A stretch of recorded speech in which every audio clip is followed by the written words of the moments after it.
وما آتاكم الرسول فخذوه وما نهاكم عنه فانتهوا واتقوا الله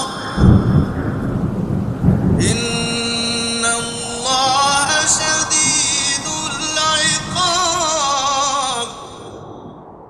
السلام علیکم ورحمۃ اللہ وبرکاتہ.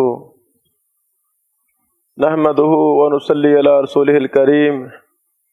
اشہد ان لا الہ الا اللہ وحدہ لا شریک لہ واشہد ان محمدا عبدہ ورسولہ. اما بعد. آج کا ہمارا سبق ہے ائمہ جرح و تعدیل کی خاص اصطلاحات. یہ بھی بہت اہم سبق ہے.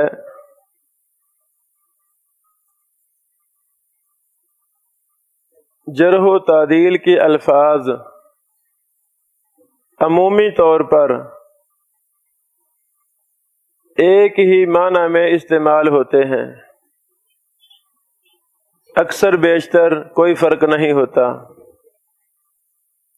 لیکن بعض محدثین کی خاص اپنے اصطلاحات ہیں. جب وہ لفظ جرح و تعدیل کا بولیں گے تو اس وقت وہی مراد لی جائے گی جو ان کی ہے. ایسا نہیں ہوگا کہ امام ابو حاتم رازی کی ایک اصطلاح ہے، اس سے خاص مراد ہے جو انہوں نے لی ہے، تو ہم لفظ جرح کا ابو حاتم رازی کا استعمال کریں اور مراد اس کی کسی اور امام کی لے لیں تو سارا کام غلط ہو جائے گا.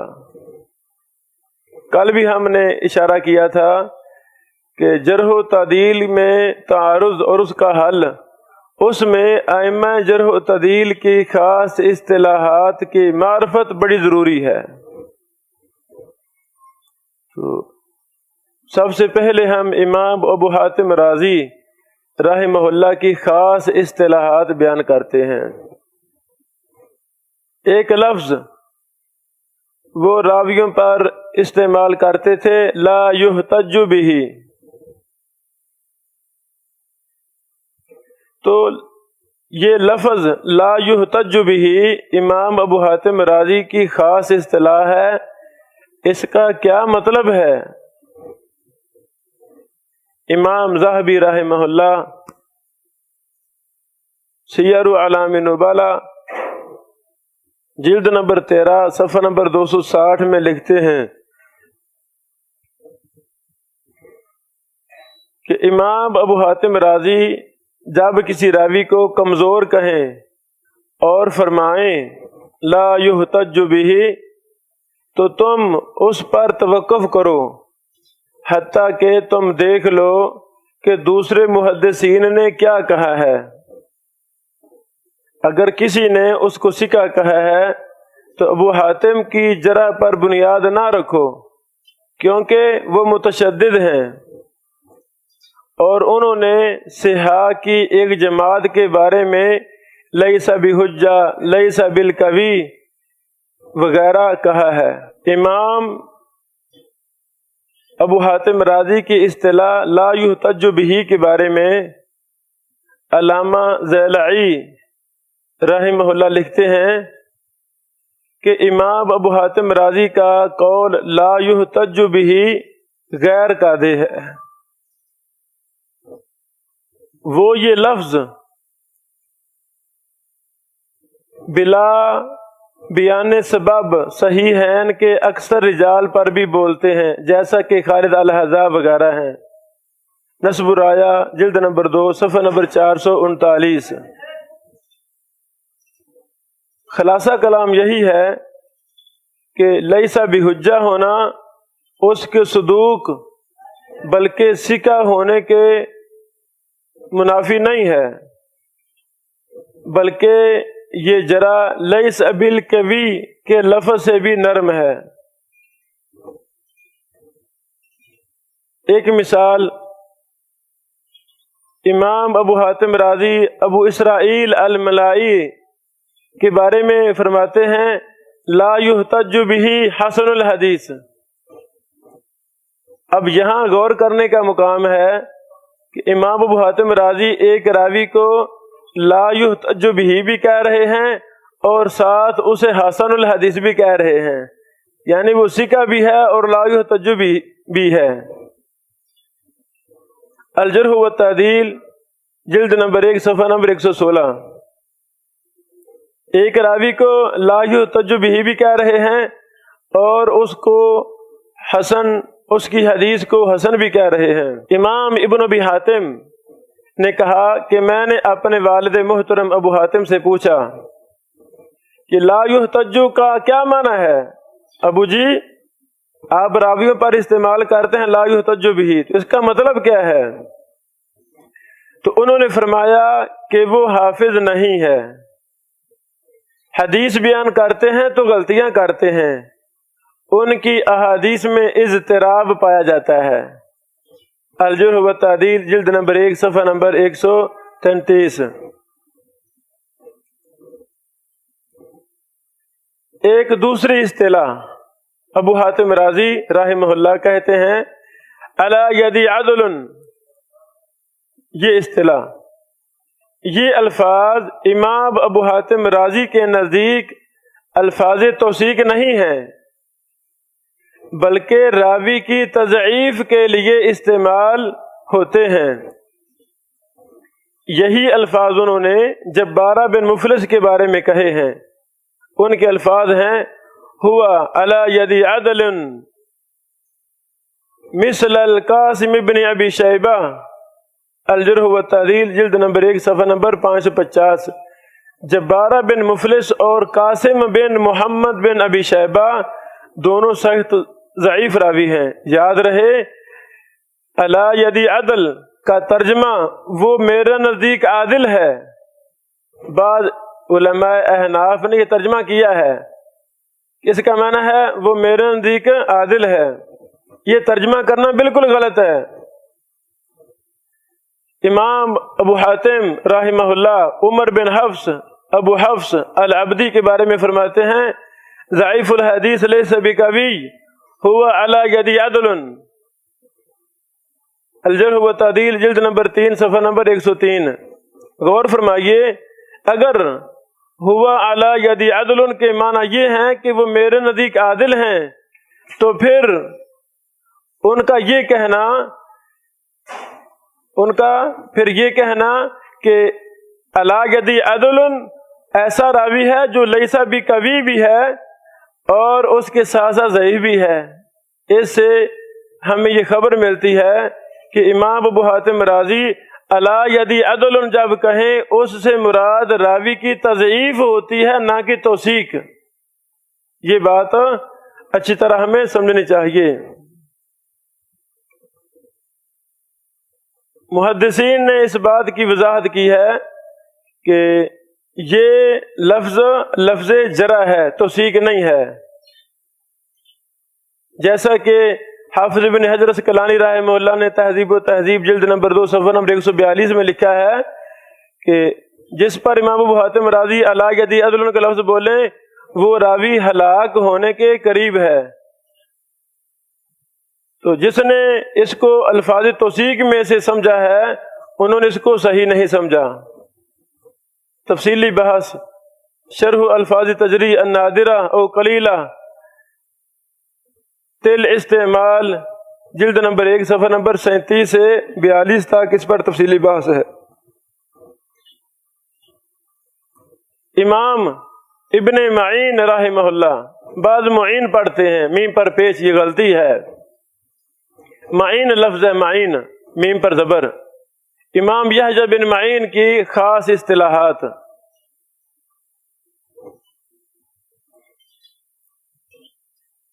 ایک لفظ وہ استعمال کرتے ہیں لیس بشیء، رواد کے بارے میں لیس بشیء، اب جس راوی کے بارے میں امام ابن معین رحمہ اللہ فرمائیں لیس بشیء، تو اس سے مطلب کیا ہے؟ ڈاکٹر احمد نور سیف حافظہ اللہ نے اس اصطلاح کی جو تحقیق کی ہے اس کا خلاصہ حسب ذیل ہے۔ اس لفظ کا اطلاق اس ضعیف راوی پر بھی ہوتا ہے جس کی حدیث لکھی نہ جائے، جو متروک الحدیث ہے اور اس کی حدیث نہیں لکھی جائے گی۔ بعض راویوں کی روایت ایک حالت میں مقبول ہوگی اور دوسری کیفیت میں مسترد۔ ایک یہ بھی صورت ہے، اس کی حدیث لکھی جائے گی، اس جرح کے ساتھ امام ابن معین ضعیف کی جرح بھی ذکر کرتے ہیں۔ پانچویں اس کی صورت یہ ہے، ایسا راوی اپنی حدیث میں کثیر الغلط ہوتا ہے، غلطیاں زیادہ کرتا ہے، اسے صحیح ضبط بھی نہیں ہوتا۔ یہ ڈاکٹر احمد نور سیف نے التاریخ لابن معین کا جو مقدمہ لکھا ہے، دراسہ کیا ہے، دراست التاریخ لابن معین کے نام سے، جلد نمبر 1 صفحہ نمبر 116 سے 119 تک اس پر تفصیلی بحث ہے۔ ابن معین کی ایک اصطلاح ہے لیس بہ باس، یہ بھی استعمال کرتے ہیں۔ امام ابن ابی خیثمہ رحمہ اللہ فرماتے ہیں، میں نے امام ابن معین سے پوچھا کہ آپ کہتے ہیں فلان لیس بہ باس اور فلان ضعیف، تو اس سے مطلب کیا ہے؟ تو امام ابن معین نے کہا، جب میں آپ کو کسی راوی کے بارے میں بتاؤں لیس بہ باس، تو اس سے مراد وہ ثقہ راوی ہے، یعنی لیس بہ باس کہوں تو اس سے مراد ثقہ راوی ہے، اور جب میں کسی کو ضعیف کہوں تو اس سے مراد ہے کہ وہ ثقہ نہیں، اس کی روایت سے حجت نہیں پکڑی جائے گی۔ تاریخ اسماء ثقات لابن شاہین، رقم ترجمہ 1653، الکفایہ للخطیب البغدادی، جلد نمبر 1 صفحہ نمبر 22، مقدمہ ابن الصلاح، جلد نمبر 1 صفحہ نمبر 124۔ امام ابن معین ایک اصطلاح استعمال کرتے ہیں لا اعرفہ، اس کا کیا مطلب ہے؟ امام ابن عدی فرماتے ہیں، جب امام ابن معین کسی راوی کو کہیں لا اعرفہ، تو اس کا مطلب ہے کہ وہ مجہول غیر معروف ہے، ایسا راوی مجہول اور غیر معروف ہے، کسی دوسرے کی معرفت پر اعتماد نہیں کیا جائے گا۔ الکامل فی الضعفاء، رقم ترجمہ 1125۔ اس پر حافظ ابن حجر اسقلانی تبصرہ فرماتے ہیں کہ یہ ہر حالت میں نہیں چلے گا۔ کتنے ایسے راوی ہیں جن کو ابن معین نہیں جانتے، بلکہ دوسرے محدثین انہیں جانتے ہیں، تو جو جانتے ہیں ان کی بات مانی جائے گی۔ تہذیب و تہذیب، جلد نمبر 6 صفحہ نمبر 218۔ یعنی امام ابن معین جس راوی کو لا عارفہ کہہ دیں وہ مجہول نہیں، ہم صبر کریں گے کہ یہ مجہول ہے، ایسی بات نہیں۔ اگر ابن معین نہیں جانتے تو دوسرے تو جانتے ہیں نا، جو جانتے ہیں ہم ان کی بات مان لیں گے۔ امام ابن معین بعض دفعہ لیس بالقوی یہ اصطلاح استعمال کرتے ہیں۔ حافظہ بھی فرماتے ہیں کہ استقراء ابن معین کے اقوال پر غور و فکر کرنے سے یہ معلوم ہوا ہے کہ ابن معین لیس بالقوی سے مراد یہ لیتے ہیں کہ یہ شیخ ثقہ ثبت کے درجہ پر نہیں پہنچا، یعنی لیس بالقوی سے مراد کیا ہے کہ یہ راوی ثقہ ثبت کے درجہ پر نہیں پہنچا۔ الموقظہ ذہبی صاحب کی کتاب ہے، صفحہ نمبر 20 پر یہ بات موجود ہے۔ اس طرح امام بخاری رحمہ اللہ، ان کی بھی کئی ایک اپنی خاص اصطلاحات ہیں جن کا جاننا بہت ہی ضروری ہے، ورنہ جب الفاظ جرح و تعدیل خصوصاً ائمہ محدثین کی خاص جرح و تعدیل کی اصطلاحات کا ہم علم نہیں ہوگا تو ہم پھر غلطی کریں گے تحقیق میں۔ امام بخاری رحمہ اللہ ایک لفظ بہت زیادہ استعمال فرماتے ہیں، اسے کہتے ہیں فیہ نظر۔ تاریخ الکبیر میں ماشاءاللہ بے شمار راویوں کے بارے میں یہ حکم صادر فرمایا امام بخاری صاحب نے، فیہ نظر۔ تو ہم نے اس لفظ پر تحقیقی دراسہ کیا تو ہمیں فیہ نظر لفظ کے 3 استعمال ملے ہیں۔ امام بخاری رحمہ اللہ 3 طرح کے راویوں پر فیہ نظر کا لفظ استعمال کرتے ہیں۔ پہلا معنی، جس راوی کے متعلق امام بخاری فیہ نظر کہیں اس سے مراد ہے کہ وہ راوی پر جرح کر رہے ہیں، راوی کی ذات پر جرح کر رہے ہیں۔ یہاں پر بطور تنبیہ یہ بھی کہنا چاہوں گا کہ بعض دفعہ امام بخاری رحمہ اللہ صحابہ کرام پر بھی یہ لفظ فیہ نظر بول دیتے ہیں، تو کیا استغفر اللہ امام بخاری کسی صحابی پر، کسی صحابی کی ذات پر جرح کر رہے ہیں؟ ایسی بات نہیں ہے، بلکہ جب امام بخاری رحمہ اللہ کسی صحابی پر بولیں فیہ نظر تو صحابی پر جرح مقصود نہیں ہوتی، بلکہ اس صحابی سے مروی روایت کی طرف یہ اشارہ ہوتا ہے کہ جو اس صحابی سے روایت مروی ہے اس پر جرح ہے، اس پر کلام ہے، نہ کہ صحابی کی ذات پر۔ یہاں پر ایک اور بھی فائدہ بتاتا چلوں، امام بخاری رحمہ اللہ نے ایک کتاب لکھی الضعفاء۔ الضعفاء کا مطلب کیا ہے؟ اس کتاب کے اندر سارے راوی ضعیف ہیں۔ اب ضعیف راوی ہیں تو اس کے اندر کئی صحابہ کا بھی ذکر فرما دیا ہے، کئی صحابہ کرام موجود ہیں۔ کیا استغفر اللہ امام بخاری صحابہ کو ضعیف کہتے ہیں؟ نہیں، ایسی بات نہیں ہے، بلکہ امام بخاری رحمہ اللہ اس صحابی سے مروی روایت کے ضعف کی طرف اشارہ کر رہے ہوتے ہیں، اور صحابی کا نام لے کر نیچے وہ روایت لکھتے بھی ہیں کہ اس صحابی سے فلاں روایت مروی ہے۔ تو امام بخاری اس راوی، اس صحابی کی مروی روایت کے ضعف کی طرف اشارہ کر رہے ہوتے ہیں۔ فیہ نظر کا دوسرا معنی،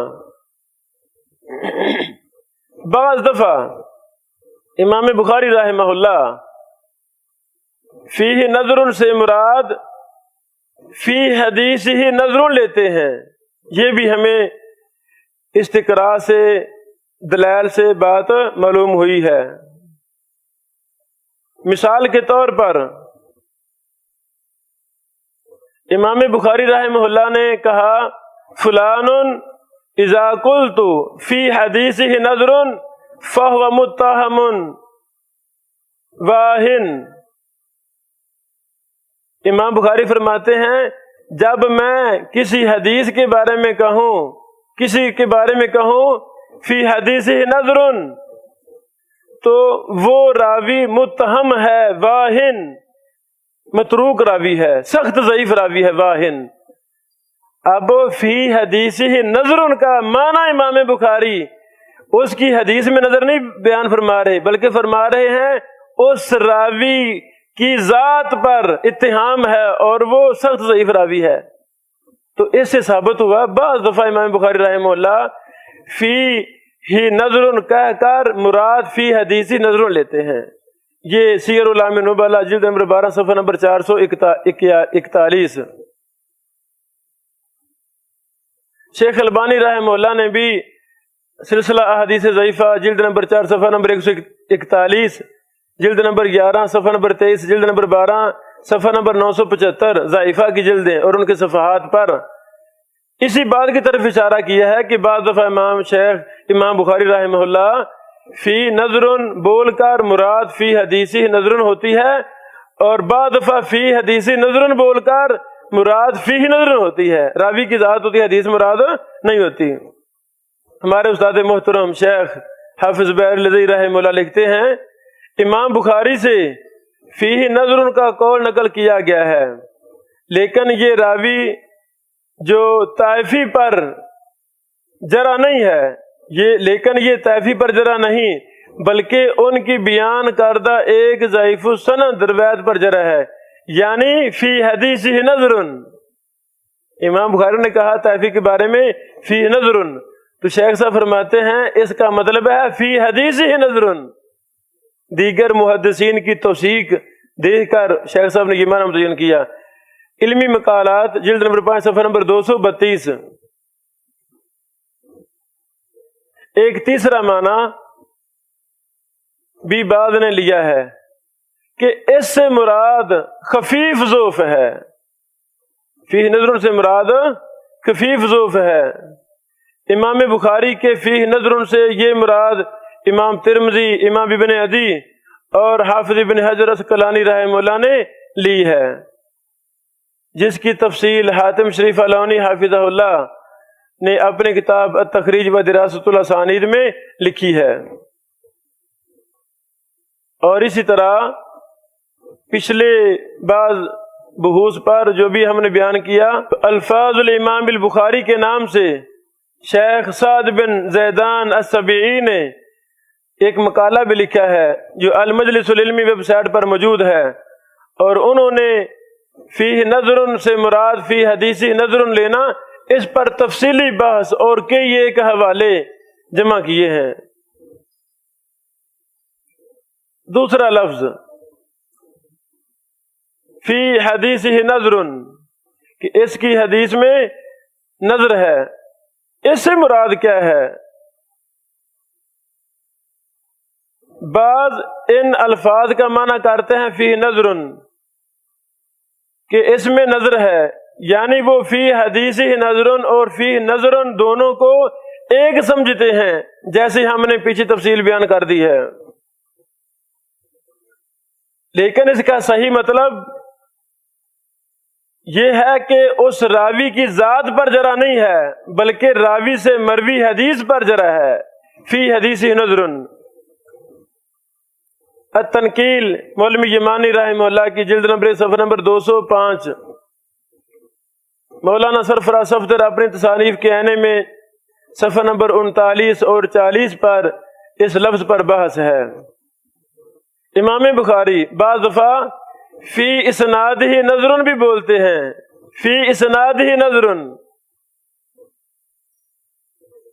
اس سے مراد وہ راوی ضعیف نہیں ہے بلکہ اس کی طرف منسوب سند میں ضعف ہے، یعنی اس راوی کا جس سند میں ذکر ہے تو وہ سند وہ اس میں ضعف ہے۔ جس طرح یمن کے محدث سلیمانی معاربی دارالحدیث معارب کے استاد اور شیخ الحدیث بہت بڑے محدث مقبل بن ہادی الوادعی کے شاگرد، انہوں نے اتحاف النبیل بأسئلہ و اجوبہ الفاظ الجرح و التعدیل جلد نمبر صفحہ نمبر 399 میں اس پر بحث کی ہے۔ ایک لفظ ہے منکر الحدیث۔ امام بخاری رحمہ اللہ کسی راوی کے بارے میں کہیں منکر الحدیث تو یہ سخت جرح ہے، جس راوی کے بارے میں یہ لفظ بولیں اس راوی سے روایت لینا حلال نہیں ہے، یعنی وہ سخت مجروح، سخت جرح ہے، شدید جرح ہے، اس سے روایت لینا جائز نہیں ہے۔ امام بخاری رحمہ اللہ تاریخ الکبیر میں کئی راویوں پر خاموشی اختیار کرتے ہیں. کیا مطلب؟ نہ ہی اس کو ثقہ کہا ہے نہ ہی ضعیف کہا ہے، بس نام لکھ دیا ہے اور خاموش ہو گئے ہیں. یہ مسئلہ بہت اہم ہے، سمجھنے والا ہے. بھائی امام بخاری رحمہ اللہ نے اس پر جرح و تعدیل کیوں نہیں کی؟ خاموشی اختیار کی ہے. تو یہ بات توجہ سے سمجھنے کی قابل ہے. امام بخاری رحمہ اللہ جب اپنی کتاب تاریخ الکبیر میں کسی راوی پر خاموشی اختیار کریں تو اس پر بحث و تحقیق دیگر محدثین کے اقوال کی روشنی سے کریں گے.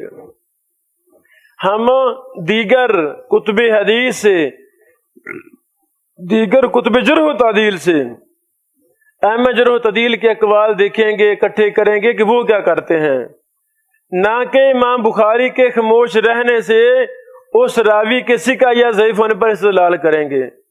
امام بخاری کیوں خاموش رہے؟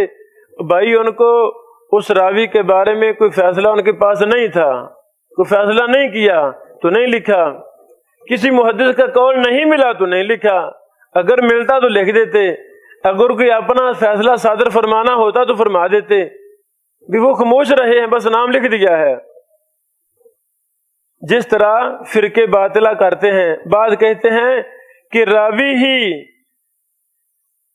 اس قدر جلیل تھا، بعض احناف وغیرہ، کہ اس کے مقام کی وجہ سے اس پر خاموش رہنا ہی بہتر سمجھا. کسی نے کہا کہ جس پر امام بخاری خاموشی اختیار کریں وہ ان کے نزدیک ثقہ ہے وغیرہ. یہ دونوں باتیں کہ راوی اتنا جلیل القدر تھا کہ خاموش رہنا ہی بہتر سمجھا، اور اس کو ثقہ کہنا، یہ باتیں باطل ہیں، ان کی کوئی حقیقت نہیں ہے. اللہ اکبر.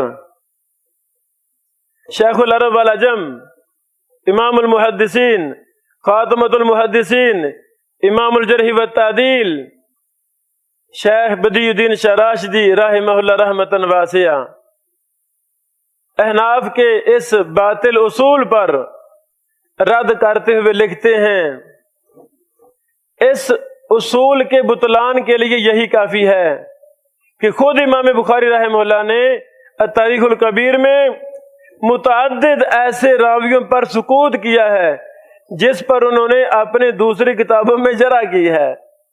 تاریخ الکبیر میں خاموشی اختیار کی ہے، کچھ نہیں لکھا.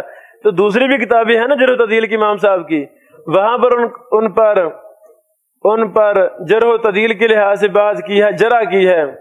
مثلا تاریخ میں انہوں نے حسب ذیل افراد کا ذکر کیا ہے. پھر شاہ صاحب نے کئی ایک راویوں کی مثالیں دی ہیں، کچھ میں بیان کرتا ہوں. حارث بن نعمان، عبداللہ بن معاویہ، الزبیر بن عوام، عبداللہ بن محمد بن عجلان، عاصم بن عبید اللہ العمری، معاویہ الثقفی، ابو عبد الرحمن بصری، مختار بن نافع، نصر بن حماد بن عجلان وغیرہ. شاہ صاحب نے اور بھی کئی مثالیں دی ہیں کہ یہ ایسے راوی ہیں جن پر امام بخاری رحمہ اللہ نے تاریخ الکبیر میں تو خاموشی اختیار کی ہے، لیکن اپنے دیگر کتب پر ان پر جرح کی ہے. یہ نقض قواعد علوم الحدیث شاہ صاحب کی کتاب، جو ظفر عثمانی تھانوی صاحب کی ایک کمزور ترین کتاب قواعد علوم الحدیث کے صفحہ نمبر 214 پر یہ تفصیلی بات کی ہے. اللہ اکبر. اس بحث پر ایک مفصل رسالہ بھی مطبوع ہے، روات الحدیث الذین سکت علیہم ائمۃ الجرح والتعدیل بین التوثیق والتجہیل. یہ شیخ عداب محمود نامی عالم دین ہیں، انہوں نے اس پر ایک مستقل رسالہ لکھا ہے. امام ابن عدی رحمہ اللہ نے امام بخاری کے سکوت پر کئی مقامات پر اپنی کتاب الکامل فی الضعفاء پر تبصرہ کیا ہے. الکامل فی الضعفاء رقم ترجمہ 485، 1274، 1054 1261 امام ابن عدی رحمہ اللہ ایک جگہ پر لکھتے ہیں کہ امام بخاری رحمہ اللہ کی توثیق سے کی خاموشی سے نہ توثیق مراد ہے اور نہ ضعف، یعنی جس رائے پر امام بخاری خاموشی اختیار کریں تو اس سے نہ ہی توثیق مراد ہوتی ہے نہ ضعف مراد ہوتا ہے۔ ان کا مقصد تھا کہ تاریخ میں زیادہ سے زیادہ نام جمع ہو جائیں، جن بھی راویوں کے نام امام بخاری صاحب کو ملے ان کو کتاب میں جمع کر دیا، ہمیں پتہ چل گیا یہ بھی راوی ہے، پھر ہم دیگر محدثین کے اقوال دیکھ کر اس پر جرح و تعدیل کے لحاظ حکم لگا دیتے ہیں۔ الکامل فی الضعفاء رقم و ترجمہ 1261۔ یہاں پر خاموشی کے متعلق ایک دو اور بھی بڑے اہم اصول ہیں جو سمجھنے بڑے ضروری ہیں۔ کوئی بھی محدث کسی حدیث پر خاموش رہے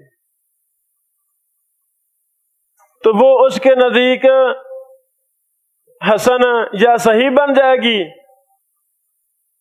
احناف نے اپنی طرف سے یہ قواعد وضع کر لیے ہیں، قواعد بنا لیے ہیں، جھوٹے قواعد، کہ جی اگر فلاں امام حدیث بیان کر کے خاموشی اختیار کرے تو وہ روایت صحیح ہوتی ہے، حسن ہوتی ہے۔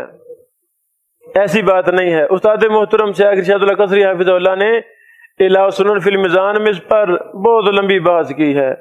کن کن کتب حدیث کے بارے میں احناف نے کہا ہے کہ اس پر خاموشی اختیار کی جائے گی، یعنی محدثین نے خاموشی اختیار کی ہے تو وہ روایت صحیح ہے، تو شیخ صاحب نے تفصیلی ان کا رد کیا ہے۔ حافظ ابن حجر اسقلانی رحمہ اللہ نے بذات خود فتح الباری کے مقدمہ حدث ساری میں لکھا ہے کہ فتح الباری میں جس روایت پر میں خاموشی اختیار کروں وہ حسن درجے کی روایت ہے۔ اسی طرح حافظ ابن حجر اسقلانی رحمہ اللہ نے اپنی دوسری کتاب مشکات المصابیح پر جو تحقیق ہے اس پر اس کے مقدمہ میں یہ بات لکھی ہے کہ مشکات کی تحقیق میں جس راوی پر میں خاموشی اختیار کروں وہ روایت صحیح حسن ہوگی۔ تو اب ہم یہی کہہ سکتے ہیں کہ وہ روایت امام ابن حجر رحمہ اللہ کے نزدیک حسن یا صحیح ہے، کیا ہمارے نزدیک بھی حسن یا صحیح ہے؟ ایسی کوئی بات نہیں ہے بھائی، ہم تحقیق کریں گے۔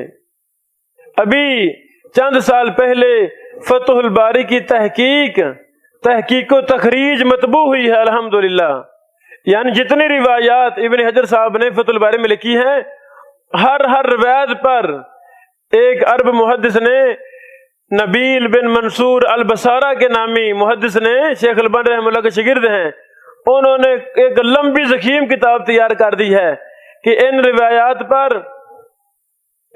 روایات کو امام ابن حجر نے فتح الباری میں نقل کیا ہے، ان کی تحقیق یہ ہے، انہوں نے وہاں ثابت کیا ہے بے شمار ایسی روایات ہیں جو موضوع من گھڑت روایات ہیں اور ان پر ابن حجر صاحب رحمہ اللہ خاموشی اختیار کر رہے ہیں۔ سمجھ لگی میرے خیال بات؟ یہاں پر ایک اور بھی بہت اہم اصول جو اب تو ایک اصطلاح بن گئی ہے، غلط اصطلاح۔ آپ جب کتب کا مطالعہ کریں گے آپ کو ملے گا صححہ الحاکم ووافقہ الذہبی، اس روایت کو امام حاکم نے صحیح کہا ہے اور حافظ ذہبی نے موافقت کی ہے۔ یہ اصطلاح، یہاں پر یہ بات یاد رکھیں، مستدرک حاکم کی تلخیص حافظ ذہبی نے کی تھی، خلاصہ تہذیب کی تھی، خلاصہ نکالا تھا۔ تو جو مستدرک حاکم مطبوع ہے بڑے ضخیم جلدوں میں، اس کے حاشیے میں امام ذہبی رحمہ اللہ کی تلخیص مستدرک حاکم بھی ساتھ ساتھ مطبوع ہے۔ امام حاکم ایک روایت کے بارے میں کہتے ہیں صحیح، نیچے تلخیص میں حاشیے میں حافظ ذہبی بھی کہتے ہیں صحیح، لکھیں صحیح، تو پھر ہم کہہ سکتے ہیں صححہ الحاکم ووافق الذہبی، پھر ٹھیک ہے۔ کیا مطلب کہ جی اس کو امام حاکم نے صحیح کہا ہے اور ذہبی نے بھی موافقت کی ہے صحیح کہہ کر، یہ تو ٹھیک ہو گیا۔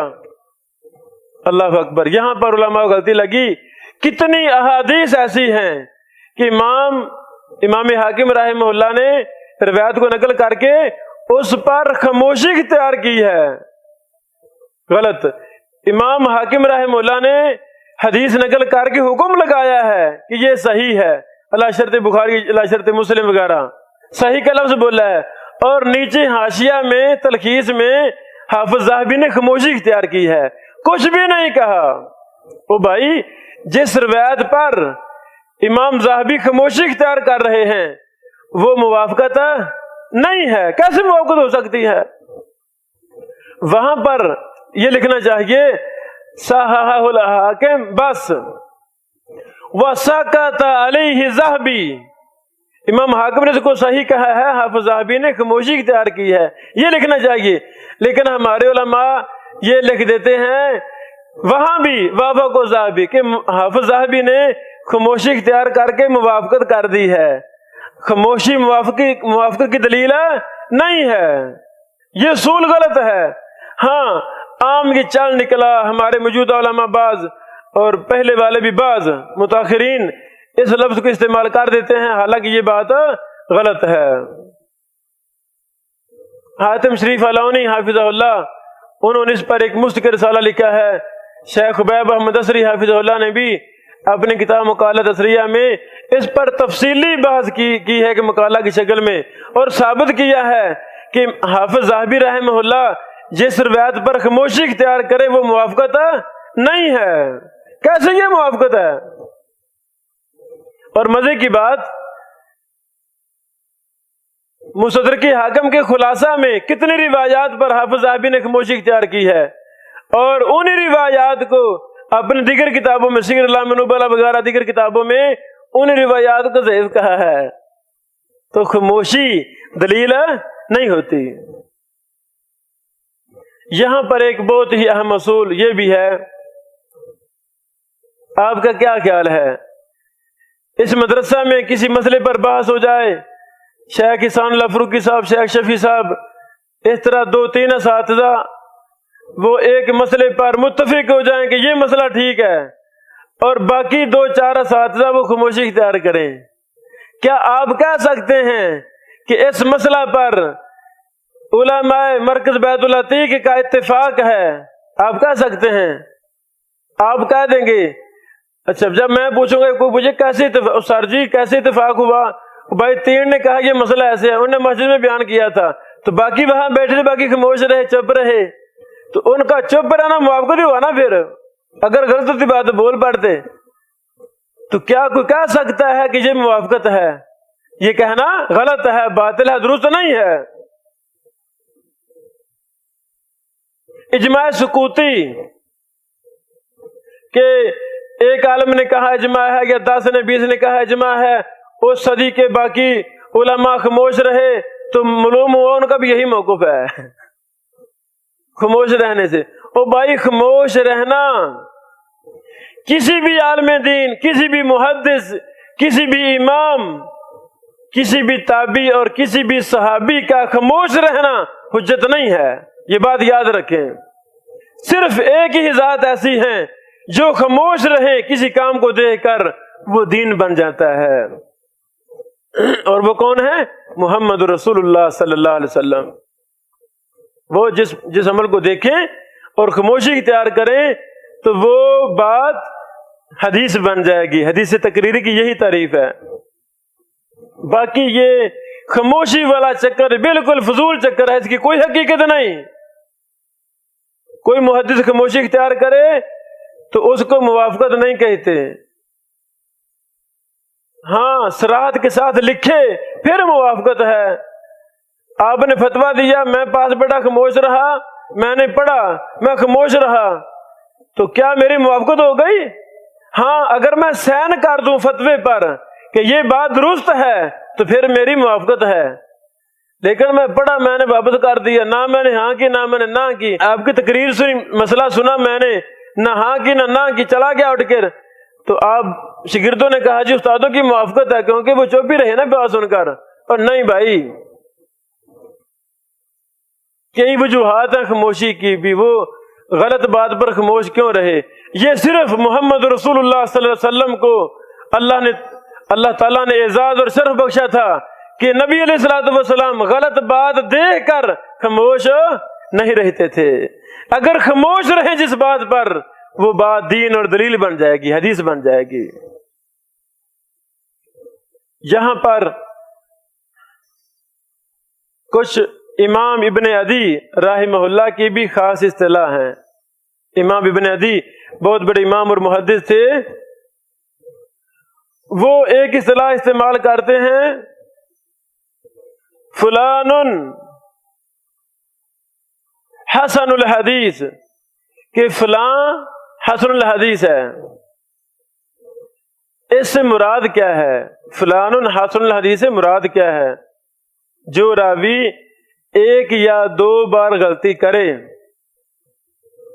اس کے بارے میں کہہ دیتے ہیں فلان حسن الحدیث۔ امام ابن عدی مثلا ایک راوی کے بارے میں فرماتے ہیں معالینہ وہو حسن الحدیث۔ الکامل ابن عدی رقم ترجمہ 1326۔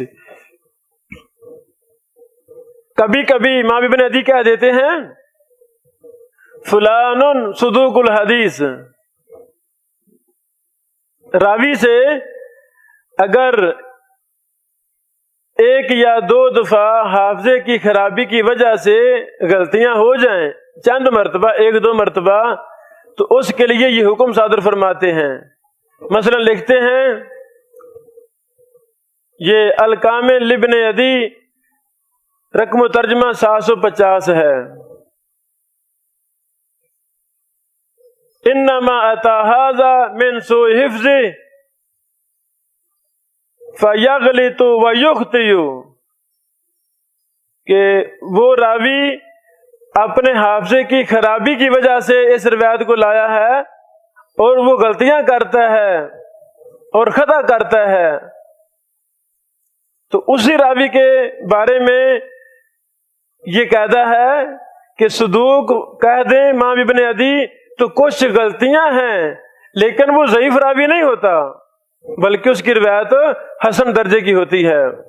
الکامل ابن عدی رقم ترجمہ 750۔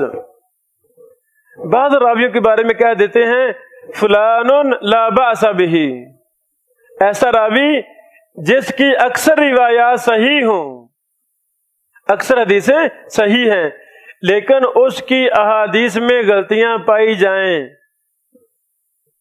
لیکن اس کی کوئی روایت منکر نہ ہو۔ روایات میں غلطیاں کا پایا جانا اور مسئلہ ہے، لیکن اس کا اپنے سے اوثق یا زیادہ کی مخالفت کرنا یہ ثابت نہ ہو کہ اس کی روایت منکر ہو، تو اس کو لا باس کہہ دیتے ہیں۔ مثلا الکامل ابن عدی رقم ترجمہ 1837 اور دوسرا راوی 1858۔ مقدمہ لسان المیزان میں حافظ ابن حجر اسقلانی جلد نمبر 1 صفحہ نمبر 17 میں لکھتے ہیں، اس سے معلوم ہوا کہ امام ابن عدی کے نزدیک فلان صدوق، فلان حسن الحدیث اور فلان لا باس بہ، ابن عدی کی یہ تینوں اصطلاحات ایک دوسرے کے قریب ہیں، ایک دوسرے سے ملتی جلتی ہیں، قریب ہیں۔ امام ابن عدی یہ بھی فرماتے ہیں بعض دفعہ فلان تقبل بفلان، یہ بھی اصطلاح ہے ان کی۔ یہ اصطلاح ایسے راوی کے بارے میں استعمال کرتے ہیں جس کو محدثین اس کے مشہور شیخ سے بیان کرنے کی وجہ سے قبول کیا ہے، محدثین نے۔ مثلا ایک راوی کے بارے میں لکھتے ہیں وَمُوسَى قَدْ يُقْبَلُ بِأَخِيهِ الکامل ابن عدی، رقم و ترجمہ 281۔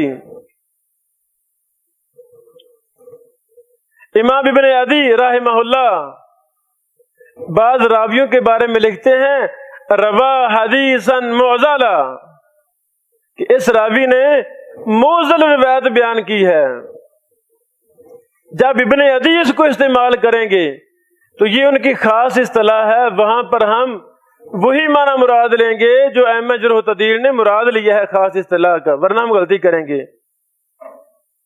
تو حافظ ابن حجر عسقلانی رحمہ اللہ نے اپنی کتاب انکت علی ابن صلاح صفحہ نمبر 221 میں اس پر بات کی ہے اور لکھا ہے کہ امام ابن عدی روا حدیثاً معضلا، معضل کہہ کر اصطلاحی معضل مراد نہیں لے رہے، اصطلاحی معضل مراد نہیں لے رہے۔ اس طرح جب ہم دیگر ائمہ محدثین کے حالات پڑھتے ہیں تو ہمیں کچھ اور کی بھی خاص اصطلاحات کا پتہ چلتا ہے۔ آج کے درس کا خلاصہ یہ ہوا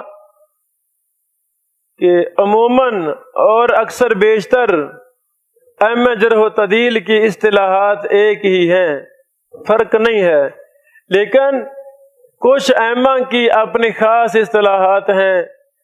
جب وہ اپنی خاص اصطلاحات استعمال فرمائیں تو ہمیں غور کرنا ہے، تتبع کرنا ہے، استقراء کرنا ہے۔ محدثین نے، ان کے شاگردوں نے ان کی خاص اصطلاحات کا اپنے اساتذہ سے خود ہی مطالبہ کیا تھا کہ استاد محترم اس کا مطلب کیا ہے، جو انہوں نے مطلب بیان کیا ہے ہم نے وہی لینا ہے۔ یا بعد والے ائمہ جرح و تعدیل جنہوں نے جرح و تعدیل پر بڑا کام کیا، استقراء کیا، تتبع کیا، انہوں نے جو معنی متعین کیا ہے ہمیں وہی معنی مراد لینا ہے، نہ کہ اپنی منمانی کا معنی۔ تو یہ بڑا خاص سبق ہے، اسے ہمیں اچھی طرح یاد رکھنا چاہیے۔ اور جرح و تعدیل میں تعارض کا حل، اس میں بھی یہ بہت بڑا معاون اور ممد ثابت ہوگا۔ اللہ سے دعا ہے اللہ رب العالمین ہمیں ائمہ جرح و تعدیل اور فن جرح و تعدیل پر جو ائمہ جرح و تعدیل نے محنتیں کی ہیں ان میں خصوصی شغف محبت سے محنت کرنے کی توفیق عطا فرمائے۔ وآخر دعوانا ان الحمد للہ رب العالمین۔ مولاي صل وسلم دائما أبدا على حبيبك خير الخلق كلهم، مولاي صل وسلم